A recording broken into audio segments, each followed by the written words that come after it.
एक दौर था जब शान ओ शौकत के महल उन इंसानों के दिल से भी ज्यादा रोशन हुआ करते थे जो अनमेन रहते थे। एक शहजादा था जिसके महल की रौनक देखकर लोग हैरान रह जाते।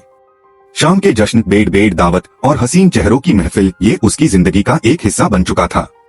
मगर एक रात आसमां गरजा, बिजली चमकी और तूफान ने सब कुछ हिला दिया। उस तूफान से बचने के लिए एक गरीब बूढ़ी औरत महल के दरवाजे पर आई। उसके हाथों में एक गुलाब का फूल था, एक ऐसा तोहफा जो असल में मोहब्बत और रहमत की निशानी होता है। उसने सोचा, ये औरत बदसूरत है, बेकार है, इसके फूल का क्या मोल। औरत ने समझाया, शहजादे, असली खूबसूरती चेहरे में नहीं होती, वो तो दिल में बसी होती है। वो बूढ़ी औरत अचानक एक हसीन और शानदार जादूगरनी में तब्दील हो गई। हकीकत ये थी कि वो उसके दिल का इम्तिहान लेने आई थी, लेकिन उसने देख लिया कि इस शहजादे के दिल में मोहब्बत का कोई रंग ही नहीं। और फिर एक तलक साया उसके ऊपर छा गया। जादू के एक छुए से वो खूबसूरत शहजादा एक बीस्ट, एक जानवर बन गया। और उसने उस गुलाब को एक मैजिकल फ्लावर बना दिया जिसका हर गिरता हुआ पत्ता उस बीस्ट के लिए मौत का एक कदम था। जादूगरनी ने कर्ज देते वक्त कहा था, जब तक इस गुलाब की आखिरी पंखुड़ी जमीन पर ना गिर जाए तब तक तुम्हें एक ही रास्ता है, शहजादे, मोहब्बत, वरना हमेशा के लिए बीस्ट बेन रहोगे। उस महल के करीब एक छोटा सा गांव था जहां रहती थी एक लड़की, बेले। उसकी ख्वाहिश थी किताबों की दुनिया, कहानियों के सफर और सपनों की उड़ान। और उसके वालिद एक हुनरमंद डिजाइनर जिनकी सोच भी सबसे अलग थी। इसी गांव में एक और लड़का रहता था, गैस्टन। उसका जुनून था बेले से शादी करना, मगर बेले, उसने उससे अपना दिल कभी नहीं दिया। और गैस्टन की हर कोशिश, हर प्लान बस नाकाम होता रहा।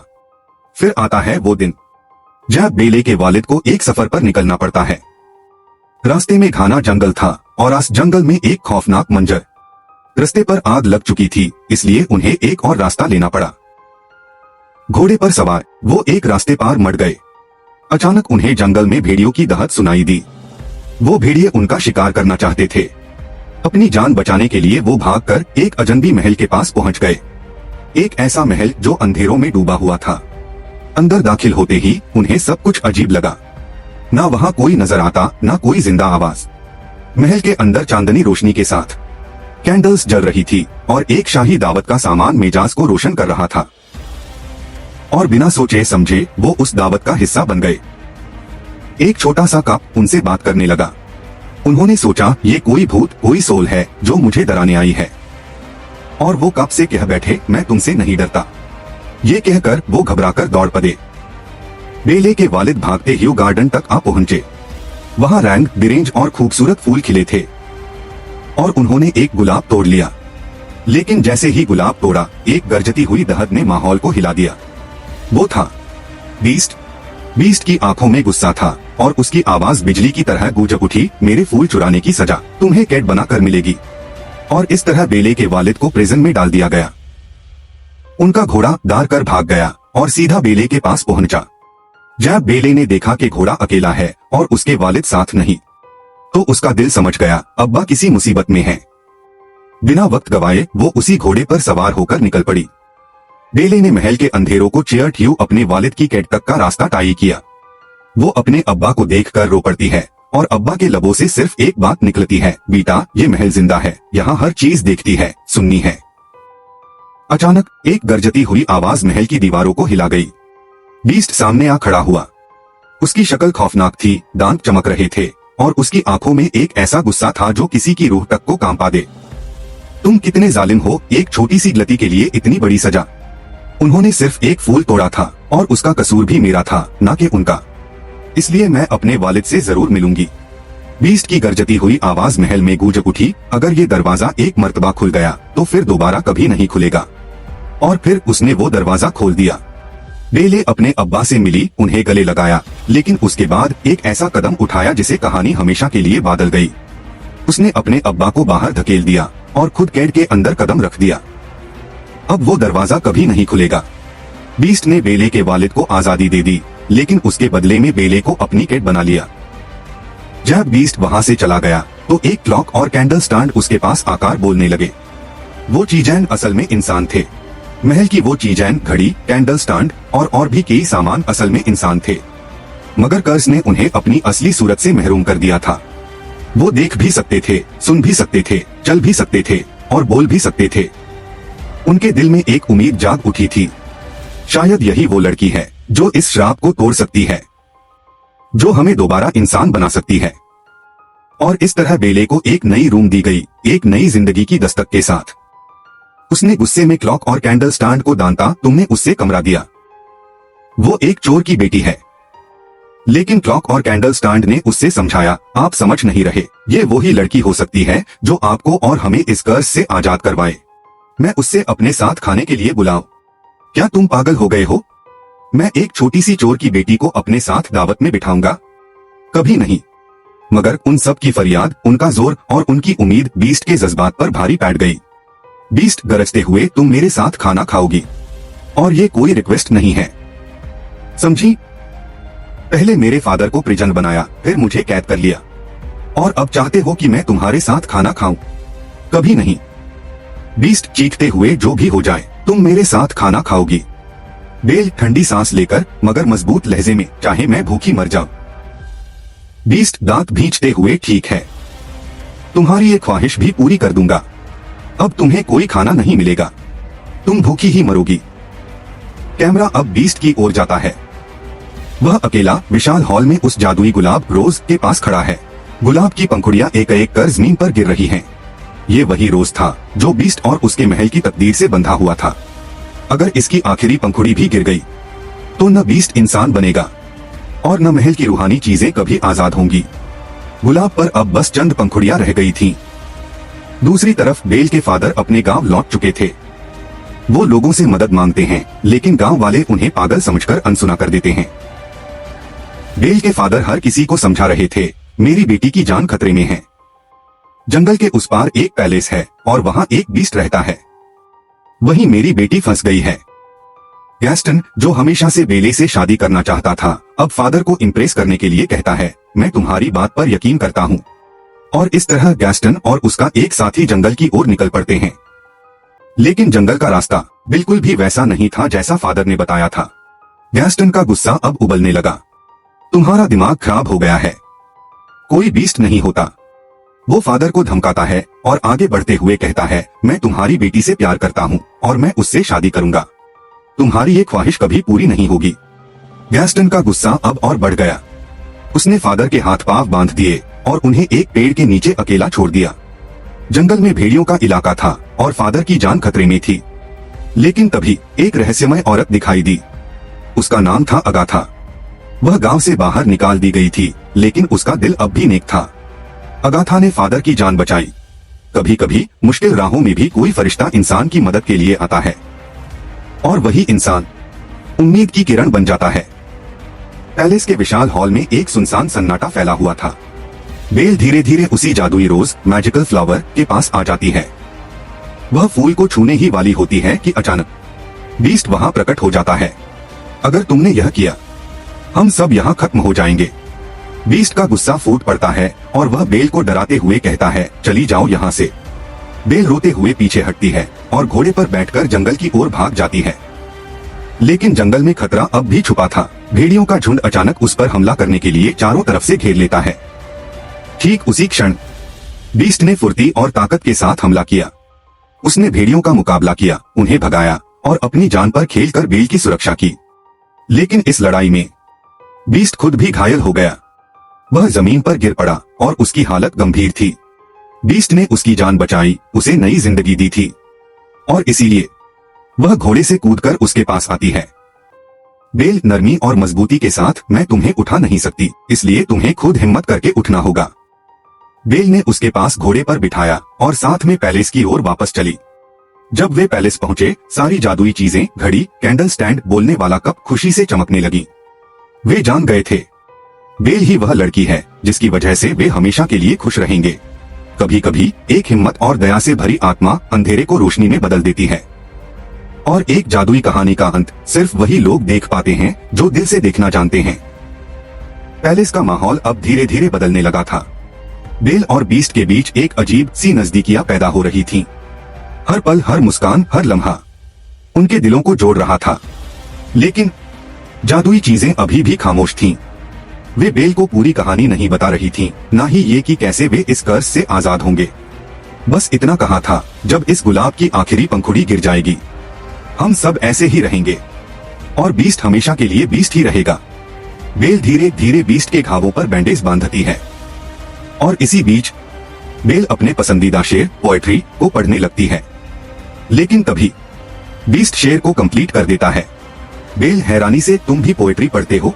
मैं लव स्टोरीज या मोहब्बत की कविताएं नहीं पढ़ता, मगर मैंने बहुत किताबें पढ़ी हैं। अगर तुम कुछ पढ़ना ही चाहती हो तो कुछ अच्छा पढ़ो। बीस्ट ने बेल को अपने महान लाइब्रेरी में ले जाया। यह लाइब्रेरी इतनी विशाल थी कि इसकी दीवारें किताबों से भरी हुई थीं, ऊपर तक। हर तरह की किताबें, कविता, कहानी, इतिहास, जादुई ग्रंथ, सब कुछ वहां मौजूद था। बेल की आंखें किताबों को देखकर चमक उठीं। उसकी खुशी की कोई सीमा नहीं थी। बीस्ट धीमे और गंभीर लहजे में, अगर तुम चाहो तो तुम यहाँ हमारे साथ रह सकती हो। बेल का चेहरा खुशी से खिल उठा। उनकी दोस्ती मजबूत हुई और अब वे एक दूसरे के पसंद, नापसंद, आदतों और दिल की बातें समझने लगे।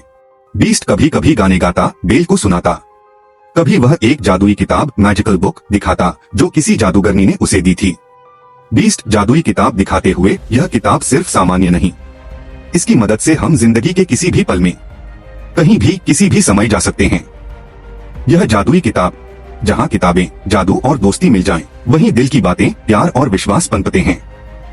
और यही वह सफर है जिससे एक बीस्ट और एक लड़की की कहानी अमर हो जाती है। बेल ने अपनी माँ से आखिरी मुलाकात करने का फैसला किया। जैसे ही वह उस समय में पहुंची, वह जान गई कि उसकी माँ को एक खतरनाक संक्रमण, इन्फेक्शन हो गया था। इसलिए उसकी माँ ने फादर से कहा था, तुम अपनी बेटी को लेकर हमेशा के लिए यहाँ से चले जाओ, ताकि उसे भी यह संक्रमण न लगे। फिर वे वर्तमान समय, प्रेजेंट टाइम में लौट आए। कैंडल स्टैंड ने बीस्ट से धीरे धीरे कहा, तुम्हें बेल से अपने प्यार का इजहार कर देना चाहिए।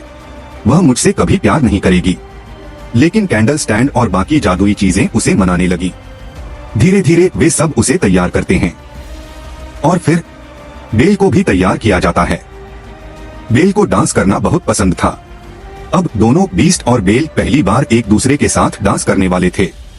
हवेली में हर चीज, घड़ी, कैंडल स्टैंड, प्यारा सा कप, खुशियों से चमक उठी। इस बीच बेल के फादर अपने गांव लौट चुके थे।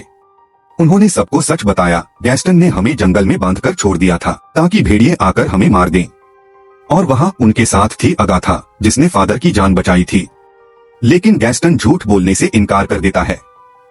वह कहता है, यह सब झूठ है, मैंने ऐसा कभी नहीं किया। सच और झूठ, प्यार और धोखे, और साहस और इजहार, अब सब कुछ उस पल पर निर्भर था जब बीस्ट और बेल अपने दिलों की बात कहने वाले थे। गांव में अराजकता का साया फैल गया था। गैस्टन पागल हो चुका था। वे सोचने लगते हैं कि बेल के फादर का मानसिक संतुलन बिगड़ गया है। अंततः गांव वाले फादर को पकड़ लेते हैं और उसे बंदी बना लेते हैं। लेकिन पैलेस में सब कुछ एकदम अलग था। बीस्ट और बेल अपने पहले डांस में मगन थे। बीस्ट धीमे और भावुक स्वर में, मैं इन फीलिंग्स को महसूस कर रहा हूँ, लगता है जैसे मैं इन्हें भूल ही गया था। बेल मुस्कुराते हुए, मेरे पिता ने मुझे डांस करना सिखाया था। बीस्ट ने गंभीर होकर पूछा, क्या तुम अपने फादर को मिस करती हो? मैं उन्हें बहुत मिस करती हूँ। बीस्ट ने अपनी जादुई मिरर को बेल के सामने रखा। यह मिरर किसी भी व्यक्ति को दिखा सकता था जिसे आप देखना चाहते थे। बीस्ट ने मिरर में बेल के फादर को दिखाया। वह देखती है कि गांव वालों ने उसके फादर को बांधकर कैद कर लिया है। बेल उदास होकर, मेरे पिता, तुम्हारे फादर को तुम्हारी जरूरत है, तुम्हें उनके पास जाना चाहिए। बीस्ट ने बेल को जादुई मिरर सौंपा और कहा, जब कभी तुम्हें मेरी याद आए, मेरी इस बदसूरत शक्ल को इस मिरर में देख लेना। इंसान का दिल प्यार और साहस की ताकत से भरा हो तो सबसे अंधेरे समय में भी सच्चाई और विश्वास की रोशनी दिखाई देती है। बेल ने गहरी सांस ली और अपने फादर को बचाने के लिए जंगल की ओर निकल पड़ी। पैलेस में बीस्ट अब अकेला रह गया था। उसका दिल बेल की याद में धड़क रहा था, क्योंकि उसे अब एहसास हो चुका था कि वह उससे सच में प्यार करता है। लेकिन बेल की दूरियां अब उनके कर्ज को और भी मजबूत कर रही थीं। बीस्ट और उसके जादुई साथी, घड़ी, कैंडल स्टैंड, बोलता हुआ कप, सब इस स्थिति से गहरे दुखी थे। बेल जंगल पार करके अपने गांव पहुंचती है। वह देखती है कि उसके फादर को गांव वालों ने बंदी बना लिया है। बेल सबको समझाती है, मेरे फादर जो कह रहे थे वह सच था। जंगल में एक पैलेस है और वहाँ एक बीस्ट रहता है। वह जानवर नहीं बल्कि इंसान के दिल जैसा प्यारा है। लेकिन गांव वाले फिर भी उसकी बातों पर विश्वास नहीं कर रहे थे। तभी बेल जादुई मिरर निकालती है। मिरर में सभी को बीस्ट दिखाई देता है। बेल सबको समझाती है वह खतरनाक नहीं है, तुम्हें डरने की कोई जरूरत नहीं। गैस्टन के दिल में जेलसी की आग भड़क उठती है। वह सोचता है कि बेल अब उस बीस्ट को प्यार करने लगी है और गुस्से में वह झूठ फैलाने की कोशिश करता है। उसने बेल पर ब्लैक मैजिक कर दिया है, हमें उसे और उसके पिता को भी कैद करना चाहिए। गैस्टन की साजिश इतनी प्रभावी थी कि गांव वाले उसकी बातों में आ गए। वह चीखता है, चलो पूरा गांव मिलकर पैलेस जाए, उस बीस्ट को मार डालो, वरना यह हमारे गांव को खत्म कर देगा। और इसी तरह पूरा गांव पैलेस की ओर बढ़ पड़ा, हाथों में हथियार, आंखों में डर और क्रोध। बेल के सामने अब सबसे बड़ा संकट खड़ा था। जैसे ही गांव वाले पैलेस में घुसते हैं, बीस्ट के सारे जादुई साथी घड़ी, कैंडल स्टैंड, बोलता हुआ कप उन्हें रोकने के लिए सक्रिय हो जाते हैं। गांव वाले समझ नहीं पाते कि ये क्या हो रहा है, क्योंकि सामने जो चीजें आ रही थीं, वे इंसान नहीं बल्कि बेजान जादुई चीजें थीं। इस बीच गैस्टन अब बीस्ट के पास पहुंच चुका था। गैस्टन धृष्टता से, तुम क्या समझते हो कि बेल तुमसे प्यार करती है? वह तुम्हें मारने के लिए हमें गांव वालों को यहाँ भेज रही है। और कहकर गैस्टन बीस्ट पर गोली चला देता है। बीस्ट जमीन की ओर गिरने लगता है, लेकिन गिरने से पहले उसने टेरेस की एक टॉप पकड़ ली। तभी बेल अचानक वहां पहुंच जाती है। गैस्टन को रोकने के लिए बेल उसके हाथ को पकड़ लेती है। इस संघर्ष में गैस्टन भी नीचे गिर जाता है और उसकी गन हाथ से छूट जाती है। बीस्ट ऊपर उठने की कोशिश करता है। बेल उसकी ओर चिल्लाती है, मैंने गांव वालों को रोकने की बहुत कोशिश की, लेकिन वे नहीं रुके। बेल की आवाज सुनकर बीस्ट के दिल में हिम्मत और साहस का संचार होता है। अब वह तैयार था गैस्टन का सामना करने के लिए। बीस्ट पहुंचता है गैस्टन के पास और उसे गर्दन से पकड़कर हवा में उठा लेता है। बीस्ट गैस्टन को ऊंची दीवार से फेंकने ही वाला होता है, तभी गैस्टन डर और विनती में कहता है, गैस्टन प्लीज मुझे मत फेंको, प्लीज छोड़ दो। बीस्ट गंभीर होकर कहता है, मैं बीस्ट नहीं हूँ। और कहकर बीस्ट गैस्टन को छोड़ देता है और उसे आदेश देता है, चले जाओ यहाँ से। गैस्टन वहाँ से भाग जाता है। बीस्ट अब बेल के पास लौटता है, लेकिन तभी गैस्टन ने मौका देखा और पीछे से बीस्ट पर गोलियां चला दी। बीस्ट फिर से नीचे गिर जाता है। गैस्टन जिस जगह पर खड़ा हुआ था, वह जगह अचानक टूट जाती है और गैस्टन नीचे गिर पड़ता है। इतनी ऊंचाई से गिरने की वजह से गैस्टन की मौत हो जाती है। वह काफी इंजर्ड था और अपनी आखिरी सांसें गिन रहा था। बेल आंसुओं भरी आवाज में, अब के बाद मैं तुम्हें कभी भी छोड़कर नहीं जाऊंगी, बीस्ट ने धीरे धीरे कहा, लेकिन अब मेरी तो जाने का वक्त हो गया है। तभी फ्लावर की आखिरी पंखुड़ी गिरती है। जैसे ही वह पंखुड़ी जमीन पर गिरी, बीस्ट पूरी तरह खामोश हो गया। बीस्ट को मरता हुआ देखकर बेल का दिल टूट गया। बेल अपने दिल की बात कहती है, मैं तुमसे बहुत प्यार करती हूँ। वह धीरे धीरे बीस्ट के करीब जाती है। तभी एक था वहाँ प्रकट होती है। सभी सोचते थे कि उसे गांव से निकाल दिया गया था, लेकिन असल में एक था वही जादूगरनी थी। वह देखती है कि बीस्ट किसी के प्यार में पड़ गया है और अब वह लड़की भी बीस्ट से प्यार करती है। अब कर्ज खत्म हो गया था और चारों तरफ केवल रोशनी ही रोशनी फैल गई। बीस्ट की बेजान डरावनी शक्ल अब एक सुंदर प्रिंस में बदल गई। बेल की आंखों में खुशी और आश्चर्य का मिश्रण था। वे दोनों एक दूसरे की ओर बढ़े, एक दूसरे को गले लगाया और पैलेस में रह रही सभी जादुई चीजें भी अपने असली इंसानी रूप में लौट आईं। सभी लोग खुशियों से झूम उठे। बीस्ट और बेल पैलेस के बीच में सबके सामने डांस कर रहे थे। संगीत, हंसी और प्यार का जादू हर जगह फैला हुआ था। इसी के साथ बीस्ट और बेल की कहानी की हैप्पी एंडिंग हो गई। प्यार, साहस और विश्वास की ताकत ने सब कुछ बदल दिया।